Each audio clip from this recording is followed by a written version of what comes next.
পরামর্শ করেন যে জায়গায় ভালো জায়গায় ভালো আছে, তাতে যদি 10 মিনিট পরেও পড়তে হয় আমরা কথা বলবো না, আমির যেহেতু আছে পরামর্শ করে আমরা নামাজ পড়ে নেবো ইনশাআল্লাহ।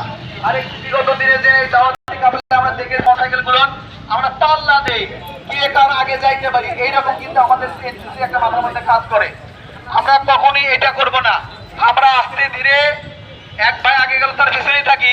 তবে একটি কথা হলো, অন্যান্য এলাকায় যেখানে হয় সেখানে দেখায় ধুলা বালু, গ্রামের মধ্যে বালুর কারণে হয়তো আগে যাওয়া ধুলা ওরে, কিন্তু এখানে তো আসলে ধুলা মনে সেরকম নাই, যে শহরের মধ্যে সবগুলো রাস্তা কি পাকা। সেই ক্ষেত্রে আমরা আস্তে ধীরে আরেকজনকে ওভারটেক না করে ভাবে যাবো ইনশাআল্লাহ। আর একটি কথা হলো, যেটা অ্যাক্সিডেন্ট হয় যে আমরা লিফলেট দিই, দেখা যায় সেখানে হয়তো কেউ লিফলেট দিতে আসে, ঠিক আছে পিছনে ফেলে দিই, দৌড়ে আসি লিফলেট ধরে মোটরসাইকেল গাড়ি উঠে, কি বলে তাই না? আমরা লিফলেট বা ওইভাবে কোনো কিছু করবো না। আর আমার মনে হয় প্রত্যেকটা গাড়িতে 2 জন করে থাকলে ভালো হয়।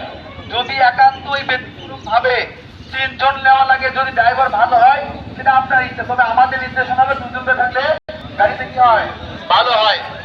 আমরা এখনই হয়তো আমাদের দোয়ার মাধ্যমে আজকে আমাদের এই কাফেলা দাওয়াতি কাফেলা কার্যক্রম শুরু হবে। আমি আবারও বলতেছি, আমাদের আজকের এই কাফেলার আমির আমাদের শহরে আছেন আশরাফ হোসেন রাজু ভাই। তারপরে আমাদের হয়তো আমাদের পথের মধ্যে আমাদের ইসলামী আন্দোলনের সভাপতি উনিও আসবেন, উনিও থাকবেন। আর রাব আর দিক নির্দেশনা পথ প্রদর্শন হিসেবে যেটা আমার নাম প্রস্তাব করছে, আমি ইনশাআল্লাহ আপনাদেরকে সেই পথ দেখানোর জন্য চেষ্টা করব। বাকি আল্লাহ পাকের ইচ্ছা। এখন আর কারো কোনো পরামর্শ আছে? আমাদের একটা রোড আমরা অলরেডি করেছি, যে আমরা এখান থেকে দিয়ে মাথা দিয়ে চারমাথা ওখানে ভয় বলতে ঘুরে সোজা আমরা নামাজ দিয়ে উপশহরের সোজা ওই সোজা আমরা চলে আসবো শহরের ভিতর। তারপরে আমরা এখন তো হবে